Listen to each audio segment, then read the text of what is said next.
ఓం గం గణపతయే నమః. స్వర్ణలక్ష్మీ నమస్తే అస్తు. పరబ్రహ్మ స్వరూపిణి రాజ్యం దేహి ధనం దేహి సర్వకామాంచ దేహి మే. స్వర్ణలక్ష్మి అమ్మవారు ప్రతి ఒక్కళ్ళకి చక్కగా బ్రహ్మతత్వాన్ని, తద్వారా ప్రతి ఒక్కళ్ళు ప్రతి నిమిషం సంతోషంగా, హ్యాపీగా, ఉత్సాహంగా ఉండాలని చెప్పేసి అమ్మవారి యొక్క కృపా కటాక్షం ప్రతి ఒక్కళ్ళ మీద ఉండాలని చెప్పేసి మనం కోరుకుందాం. అమ్మవారిని ప్రార్థిద్దాం. అంతేకాకుండా ప్రతి ఒక్కళ్ళకి కూడాను రాజ్యం దేహి అమ్మవారు ఒక అథారిటీని, ఒక పవర్ని, ఒక స్టేటస్ని, ఒక దర్పాన్ని ప్రతి ఒక్కరికి ఇవ్వాలని చెప్పేసి కోరుకుంటూ, దీనితో పాటుగా ధన సమృద్ధి, ధనం అనేది ప్రతి ఒక్కరికి ఉండాలని, చక్కగా వాళ్ళ ఇంటి నిండా బ్యాంక్ అకౌంట్ నిండా ఎక్కడ పెట్టినా ధనం ఉండాలని, ప్రతి ఒక్కరికి ధనం లేదు అన్న ఒక ఫీలింగ్ అనేది వాళ్ళకి రాకుండా సమృద్ధిగా ధనం ఉండాలని చెప్పేసి అమ్మవారిని ప్రార్థిస్తూ, దీనితో పాటు సర్వకామాంక్ష దేహిమి అంటే మన మనసులోకి వచ్చిన ప్రతి కోరిక కూడా అమ్మవారి తక్షణమే నెరవేర్చాలి. ఈ విధంగా అమ్మవారి యొక్క కృపా కటాక్షం మన మీద ఉండాలి. 12 రాసుల వారు కూడా చక్కగా అభివృద్ధి జరిగి ఎంతో ఉత్సాహంగా ఉన్నతంగా ఎదగాలని చెప్పేసి మనం కోరుకుందాం. ఇప్పుడు మనం జూన్ మంత్ యొక్క రాశి ఫలాలు చెప్పుకుందాం. జూన్ మంత్ రాశి ఫలాలు చెప్పుకుంటే ఈ జూన్ మాసంలో మనకి 2-3 రకాల విశిష్టతలు ఉన్నాయండి. అవి తెలుసుకున్నాం. ఫస్ట్ ఈ జూన్ మంత్ మనకి అధిక జ్యేష్ఠ మాస పౌర్ణమితో స్టార్ట్ అయ్యి నిజ జ్యేష్ఠ మాసం పౌర్ణమితో ఎండ్ అయిపోతుందని మీరు గమనించాలి. అయితే ఈ యొక్క 2 పౌర్ణముల మధ్య ఈ యొక్క జూన్ మంత్ ఉండటంతో ఇందులో 2-3 రకాలైన విశిష్టతలు ఉన్నాయి. ఈ మాసంలో ఫస్ట్ 2 శని త్రయోదశులు వస్తున్నాయండి. 2 శని త్రయోదశులు చాలా చాలా రేరుగా వస్తాయని గమనించుకోవాలి. కొన్నిసార్లు శని త్రయోదశి 4-5 నెలలకు కూడా రాలేదు. పోయిన సంవత్సరం ఐ థింక్ ఇదే విధంగా జరిగింది. 5 నెలల వరకు శని త్రయోదశి లేదు. చాలా మంది పూజలు చేసుకోవాలన్నా కానీ శనికి సంబంధించిన ఏమైనా పరిహారాలు చేసుకోవడానికి శని త్రయోదశి చాలా బెస్ట్ది. అలాంటిది శని త్రయోదశులు 2 వస్తున్నాయని గమనించుకోవాలి. వీటితో పాటుగా చాలా మందికి ఎప్పుడైతే అమావాస్య వెళ్ళిపోయిందో మనకి నిజ జ్యేష్ఠ మాసం స్టార్ట్ అవుతుందంటూ చాలా మందికి పెళ్లిళ్ళు సీజన్ వస్తుందని మనం చెప్పుకోవాలి. పెళ్లిళ్ళకి చాలా అనుకూలమైన టైం అని గమనించాలి. ఇంకొక ముఖ్యమైన విషయము లాస్ట్ అంటే జూన్ ఎండ్లో మనకి ఏరువాక పున్నమి అని వస్తుంటుంది. ఇది రైతులకు ప్రత్యేకంగా చాలా చాలా ముఖ్యమైన రోజు. ఆ రోజున అందరూ అరకలు కట్టుకుంటారు. ఎద్దులకి చక్కగా మనకేమంటారు అలంకరణ చేసుకొని గుడుల చుట్టూ తిరుక్కొని అక్కడ నుంచి అరక కట్టుకొని ఊళ్ళల్లోకి వెళ్ళిపోయేసి పొలం దున్నటం స్టార్ట్ చేస్తారని గమనించాలి. సో ఇది కూడాను ఇప్పటికి కూడాను ఇది మనకి ఎప్పటి నుంచో ఉన్న ఒక సనాతన ధర్మంలో భాగంగా ఎద్దులను పూజ చేయటం, వాటిని నందీశ్వరులుగా భావించుకోవటం, గుడుల చుట్టూ 3 రౌండ్లు తిప్పుకోవటం, భజనలు పెట్టుకోవటం, దండారా వేయటం ఈ పనులను చేస్తూ ఉంటారు. ఒక ఉత్సాహంగా టోటల్ విలేజెస్ కూడా చాలా చక్కటి వాతావరణంలో ఇవన్నీ జరుపుకుంటూ ఉంటారని గమనించాలి. సో ఇది ఈ జూన్ మంత్లో ఉన్న యొక్క విశిష్టతలు, ముఖ్యమైన పండగలు, అలానే ముఖ్యమైన ఇంపార్టెంట్ డేట్లను మనం చెప్పుకున్నాం. ఇప్పుడు ఇంకొకటి చెప్పుకోబోతున్నాం. అది జ్యోతిష శాస్త్రం ప్రకారంగా గ్రహాల గురించి. జూన్ మాసంలో 5 గ్రహాలు మారుతూ ఉన్నాయండి. 28వ తారీఖున అంటే నెల బిగిన్ అవ్వక ముందే బుధుడు మారుతూ ఉన్నారు. వీళ్ళతో పాటు శుక్రుడు, కుజుడు, సూర్యుడితో మారుతూ ఉన్నారు జూన్ మాసంలో. ఇంకా ముఖ్యమైనది సంవత్సరానికి ఒక్కసారి మారే గ్రహం ఏంటంటే గురువు మారుతూ ఉన్నారు. ఈ గురువు జూన్ 2వ తారీఖున మారుతూ ఉన్నారు. అంటే మనం జూన్ మంత్లో 5 గ్రహాల యొక్క ప్రభావం ఎలా ఉండబోతుంది అనేది మనం చెప్పుకుంటూ ఉన్నాం అన్నమాట. మనం కుంభరాశి జూన్ మాసంలో ఎలా ఉందో చూద్దాం. కుంభరాశిలో మనం చూసుకుంటే ఎక్కువ గ్రహాలు వీళ్ళకి అనుకూలంగా లేవు, ప్రతికూలంగా ఉన్నాయి. కాబట్టి కొంచెం జాగ్రత్తగా ఉండటం ఎంతైనా అవసరం. ముఖ్యంగా గురువు మార్పు వల్ల వీళ్ళకి కొంచెం అంతకుముందు ఫ్రీగా ఉన్న ఒక ఎన్విరాన్మెంట్ నుంచి కొంచెం ఇబ్బంది పడే ఎన్విరాన్మెంట్ ఉంటుందని గమనించుకోవాలి. వేరే గ్రహాలు కూడా అన్ని మిక్స్డ్గా ఉన్నాయి కాబట్టి కొంచెం చాలా కేర్ఫుల్గా ఉండవలసిన మంత్ అని నేను చెప్తాను. ఇందులో ధనిష్ట నక్షత్రాలు చూసుకుంటే ధనిష్ట 3-4 పాదాలు, శతభిషం 1, 2, 3, 4 పాదాలు, పూర్వభద్ర 1, 3 పాదాలంతా మనకి ఈ కుంభరాశిలో ఉంటారు. పేరు బలం బట్టి మనం చూసుకుంటే గు, గే, గో, సా, సి, సు, సో, ద అన్న లెటర్స్ అంతా కూడా ఈ కుంభరాశిలో ఉంటారని గమనించాలి. ముందుగా చెప్పుకునే విధంగా 5 గ్రహాలు మారటంతో గురువు అంత అనుకూలంగా ఉండరు, సూర్యుడు కూడా అనుకూలంగా ఉంటారు. అయితే కుజుడు మాత్రం అనుకూలంగా ఉన్నారు. మిగతా 4 గ్రహాలకి వ్యతిరేకంగా ఉన్నాయి. ఆల్మోస్ట్ మీకు ఇప్పుడు మారుతున్న ఈ గోచారం ప్రకారం చాలా ఎక్కువ గ్రహాలు అంతా అనుకూలంగా లేవు కాబట్టి జాగ్రత్తగా ఉండవలసిన మాసం అని మనం తెలుసుకోవాలి. దీంట్లో లఘు గోచారం ప్రకారం 5వ స్థానంలో సూర్యుడు ఉండటం వల్ల మానసికంగా ఆందోళన ఎక్కువ ఉంటుంది. అలానే ధనలాభం ఉంటుంది. రియల్ ఎస్టేట్లో ఉన్న వాళ్ళకి బాగా కలిసి వస్తుందని చెప్పుకోవచ్చు. బుధుడు వల్ల భార్యకి లేదా భార్యాభర్తల మధ్య గొడవలు లేదంటే పిల్లలతో గొడవలు అయ్యే అవకాశం ఉంటుంది. 6వ స్థానంలో శుక్రుడు ఉండటంతో స్త్రీలతో గొడవలు లేదంటే అనుకోని విధంగా ఆటంకాలు వచ్చే అవకాశం ఉంటుందని తెలుసుకోవాలి.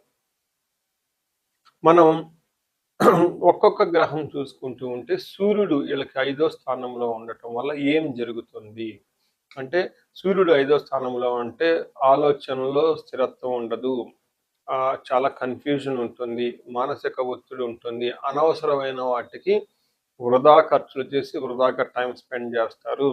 కావాల్సిన దానికంటే ఎక్కువగా ఓవర్గా ఆల్కహాల్ తీసుకోవటం, గ్యాంబ్లింగ్ ఆడటం, ఇలా చాలా ఎక్కువ పనులు చేసే అవకాశం కూడా ఉంటుంది. మనసు అనేది అటు ఇటు స్థిరత్వంగా ఉండదని చెప్తూ ఉంటారు.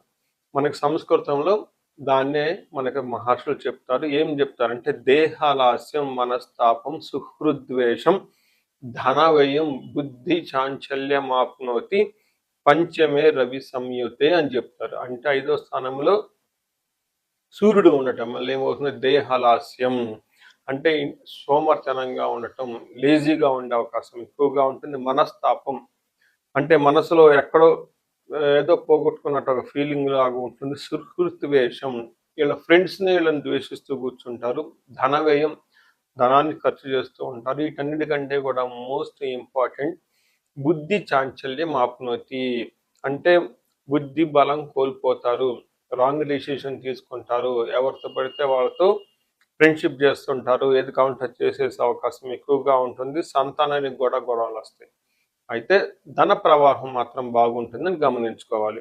అలానే కుజుడు చూసుకుంటే వీళ్ళకి 3వ స్థానంలో ఉండి, కుజుడు ఒక్క గ్రహం మాత్రం పరిపూర్ణంగా వీళ్ళకి సపోర్ట్ చేస్తున్నారని చెప్పుకోవచ్చు. అందులో 3వ స్థానంలో కుజుడు ఉండటం వల్ల అనేక రకాలైన లాభాలు ఉంటాయి. ఒకటి విత్తలాభ, సదవ్ ఆరోగ్యం, ఇష్టసిద్ధి, సుఖావహ, వస్త్రలాభో, ధన ప్రాప్తి, తృతీయ స్థానకే కుజ అని చెప్తారు. అంటే 3వ స్థానంలో కుజుడు ఉండటం వల్ల మిత్రలాభం, ఈ టైంలో మిత్రుల ద్వారా లాభం ఉంటుంది, విత్త లాభం ఆర్థిక లాభం ఉంటుంది, ఆరోగ్యం, ఇష్టసిద్ధి, సుఖావహ అంటే అనుకున్న పనులన్నీ చక్కగా జరుగుతూ ఉంటుంది, సుఖము కలుగుతూ ఉంటుంది. అంతేకాకుండా వస్త్ర లాభము, ధన ప్రాప్తి అని చెప్తూ ఉంటారు. అంటే ఏ ప్రకారంగా చూసుకున్నా కానీ కుజుడు 3వ స్థానంలో ఉంటే సర్వదా చక్కగా ఉంటుందని తెలుసుకోవాలి. అయితే కుజుడి యొక్క దృష్టి 6వ ఇంట్లో 10వ ఇంట్లో ఉండటంతో ప్రొఫెషన్లో ప్రోగ్రెస్ ఉంటుంది, గ్రోత్ ఉంటుంది, ధన ప్రవాహం ఉంటుంది, శత్రువులపైన విజయం ఉంటుందని చెప్పుకోవాలి. అయితే ఈ గ్రహం మీకు గేమ్ చేంజర్ ఈ మంత్ అని మీరు చెప్పుకోవచ్చు. మనకి శుక్రుడు 6వ స్థానంలో ఉండటం అంత మంచిది కాదు. శుక్రుడు 6వ స్థానంలో ఉంటే ఏమవుతుంది, విరోధ శత్రు పీడాంచ జ్ఞాతీనాంచ విరోధ ఆయాసో ధారపుత్రై ద్వేషై భృగునందని అని చెప్తారు. అంటే ఇందులో భావం ఏంటంటే బంధువులతో గొడవము, తర్వాత విరోధం, ఎక్కువగా తెలిసిన వాళ్ళతో విరోధం పడటం, ఆయాసం అనవసరంగా వృధా ప్రయాణాలు చేయటం, భార్యతోటి భర్తలతోటి లేదంటే భార్యాభర్తల మధ్య గొడవలు అయ్యే అవకాశం ఉంటుంది. కానీ love, romance, pleasures, out side ఇలా ఎక్కడికైనా లాంగ్ ప్రయాణాలు, ప్లేజర్ ట్రిప్స్ చేస్తే బాగా కలిసి వచ్చే అవకాశం ఉంటుందని గమనించుకోవాలి.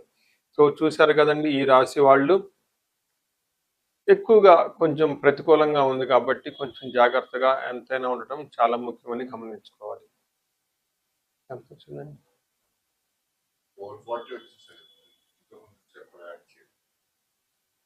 ఓకే, నేను 5 చెప్తాను సరిపోదు. ఓ మీరు ఫోన్ చూస్తున్నారేమో అనుకున్నాను. సో ఇందులో కంటిన్యూ అండి. కంటిన్యూ. సో ముఖ్యమైన గ్రహాలన్నీ చూసుకున్నారు కాబట్టి, ఈ రాశి వాళ్ళకి ఇంకొక ముఖ్యమైన ఇన్ఫర్మేషన్ కూడా నేను చెప్తాను. పరిహారాలు చూసుకుంటే వీళ్ళకి ఏలినాటి శని యొక్క ప్రభావం ఇంకా దాదాపు అయిపోవచ్చింది. కానీ ఆ ప్రభావం మీ మీద ఉండే అవకాశం ఉంటుంది. ఎవరైతే పరిహారాలు చేసుకోవాలనుకుంటారో అందులో ధనిష్ట నక్షత్రం, చిదంబర క్షేత్రాన్ని దర్శించుకుంటే చాలా బాగా కలిసొస్తుంది. తిరునల్లార్ ఇది పాండిచ్చేరి దగ్గర ఉంటుంది. ఇక్కడ శని శుభుడు. ఖచ్చితంగా ఈ రాశి వాళ్ళు కంపల్సరీ వెళ్ళి ఒక్కసారి అక్కడ శనికి తైలాభిషేకం చేపించుకోవటం. అక్కడ కొలను ఉంటుంది. ఆ కొలలో స్నానం చేసి గణపతికి పూజ చేసుకొని అక్కడ ప్రొసీజర్ ఉంటుంది. అలానే అక్కడ శనికి తైలాభిషేకం చేస్తే చాలా బాగా కలిసి వస్తుంది. అంటే ఇంకా గురువు యొక్క ప్రభావం మీ మీద ఎక్కువగా లేదు కాబట్టి, గురువు మీకు మూవ్ అవటం పక్కకు రాశిలోకి వెళ్ళటం వల్ల ధనాన్ని కోల్పోయే అవకాశం ఎక్కువగా ఉంటుంది. శత్రువుల పైన విజయం అంటే శత్రువులు మిమ్మల్ని ఇబ్బందులు పెట్టే అవకాశం ఉంటుంది. సో ఈ రాశి వాళ్ళకి ఇంకా వీలైతే కుంభకోణ నవగ్రహ టెంపుల్ చుట్టం కూడా చాలా చాలా ముఖ్యమని నేను చెప్తాను. కొత్త పనులు ఏమైనా ఉంటే ఉన్న పనులు అయితే చక్కగా చేసుకోండి. కొత్త పనులు ఏమైనా ఉంటే కొంతకాలం పోస్ట్ పోన్ చేసుకుంటే మంచిది. అట్లీస్ట్ ఒక 1 మంత్ 2 మంత్స్ పోస్ట్ పోన్ చేసుకుంటే చాలా మంచిది చెప్తాను. నమస్తే. మనం ఇప్పుడు రెమెడీస్ చూసుకుంటే ముఖ్యంగా నేను అందరికి సలహా ఇచ్చేది ఏంటంటే, మీ వయసు కనుక 35-45 ఉండి ఎక్కడ లైఫ్లో మీరు ఆగిపోయారు, ఇప్పటిదాకా గ్రోత్ ఉండి చక్కగా ఒక మేనేజర్ పొజిషన్లో ఉండి ఉన్నతంగా ఉండి కానీ లైఫ్ ఇప్పుడు అనేది మీకు ఛాలెంజింగ్గా ఉంది. దీన్ని మనం జనరల్గా మిడ్ లైఫ్ క్రైసిస్ అని చెప్తూ ఉంటారు చాలా మంది. బట్ జ్యోతిష శాస్త్రంలో మిడ్ లైఫ్ క్రైసిస్ ఎందుకు వస్తుంది అనేదాన్ని చాలా చక్కగా వివరించడం జరిగింది. ఆ టైంలో మీకు శాపాలనేవి యాక్టివేట్ అవుతూ ఉంటుంది. ఆ టైంలో మీకు గ్రహ దోషాలని ఉంటాయి. ఈ గ్రహ దోషాలు కూడా మీకు యాక్టివేట్ అవుతూ ఉంటాయి. ఇది ఒక్కసారి మీరు ఇన్ కేస్ మీ ఏజ్ కనుక అలా ఉండి అప్పటిదాకా బాగుండి మధ్యలో మేము లైఫ్లో స్ట్రక్ అయిపోయాము, గ్రోత్ లేదు, డైరెక్షన్ లేదు, సరిగ్గా ఇంప్రూవ్మెంట్ లేదు, రిలేషన్షిప్స్లో ప్రాబ్లమ్స్ వస్తూ ఉన్నాయి, ఎలా వెళ్ళాలో కన్ఫ్యూజన్లో ఉన్నారు అనుకున్నప్పుడు ఖచ్చితంగా ఒకసారి జ్యోతిష శాస్త్రంలో మీ ఇండివిడ్యువల్ హారోస్కోప్ చూపించుకోండి. అందులో టోటల్ శాపాలు ఏమైనా ఉన్నాయో స్కాన్ చేసుకొని అవి ఇప్పుడు యాక్టివ్గా ఏమైనా ఉన్నాయో తెలుసుకోవడం చాలా చాలా ముఖ్యం. ఇప్పుడు దాకా మనం చెప్పుకున్న ఈ గోచార ఫలితాలు మీకు ఒక 30-40% మాత్రమే ఎఫెక్ట్ అవుతాయి. 100% మీ జాతకం కరెక్ట్గా ఎలా ఉందని తెలుసుకోవడానికి ఇండివిడ్యువల్ జాతకం చూపించుకోవడం చాలా ఇంపార్టెంట్. అందులో ఉన్న దశలు ఎలా ఉన్నాయి, భుక్తులు ఎలా ఉన్నాయి చూసుకొని చక్కగా పరిష్కారాలు చేసుకొని పరిహారాలు చేసుకుంటే లైఫ్ అనేది 10 రెట్లు ముందెళ్ళే అవకాశం ఎక్కువగా ఉంటుంది. చాలా మందికి ధనానికి ఇబ్బంది పడిపోతూ ఉంటారు. అప్పటిదాకా ధనం ఫ్లో ఉంటుంది. సడన్‌గా ధనం ఫ్లో ఆగిపోయి ఉంటుంది. వాళ్ళు స్వర్ణలక్ష్మి విశేష హోమం చేపించుకోవటం, కుబేర పాశుపతం చేపించుకోవటం చాలా ముఖ్యం. దీనితో పాటు చాలామంది భార్యాభర్తల మధ్య అన్యోన్యత అనేది లేకుండా చాలా ఇబ్బంది పడిపోతూ ఉంటారు. ఏదో ఉన్నామంటే ఉంటారు కాబట్టి ఈ యొక్క భార్యాభర్తల మధ్య గొడవ వల్ల ఇంట్లో అనేక రకమైన ప్రాబ్లమ్స్, మిస్‌అండర్‌స్టాండింగ్స్ వస్తూ ఉంటాయి. బంధువులు, చుట్టాలతో కూడా ఒక్కోసారి మీకు అంత విలువ ఇవ్వకుండా పోతూ ఉంటారు. ఇలాంటి వాళ్ళు అన్యోన్య దాంపత్య పాశుపతం చేపించుకోవటము, లేదా విశ్వావసు గంధర్వరాజ మహా హోమం చేపించుకోవటం, విశేష హోమం చేపించుకుంటే జాతకంలో ఉన్న దోషాలు పోయి చక్కగా ఉంటారు. ఇవి కాకుండా ప్రతి ఒక్కళ్ళకి ఈ మధ్య అమెరికాలో ఉంటూ ఉంటారు. లేదంటే ఎన్ఆర్ఐలు చాలా మంది ఉంటారు. చాలా డైలమా ఉంటుంది. ఏ కెరీర్‌లో వెళ్తే బాగుంటుంది? ఇండియాలో ఉంటే బెటర్‌గా ఉంటుందా? లేదంటే ఇండియా నుంచి ఫారిన్ వెళ్తే బాగుంటుందా? ఫారిన్ సెటిల్మెంట్ యోగం ఉంది. అసలు ఫారిన్‌లో ఎంతకాలం ఉంటాం? ఇలాంటి విషయాలు చాలామంది ఈ వీసాల గురించి, గ్రీన్ కార్డుల గురించి, లేదంటే ఎంఎస్ చేయాలనుకున్న వాళ్ళకి చాలా కన్‌ఫ్యూజన్‌లో ఉంటారు. అలాంటి వాళ్ళు కూడా ఒకసారి జాతక చక్రం చూపించుకుంటే చాలా బాగుంటుంది. యూజువల్‌గా వీసాలు రావటానికి నేను మన్యు పాశుపత అభిషేకం విత్ రాహు గ్రహాన్ని శాంతులు ఎక్కువ చేస్తూ ఉంటాను.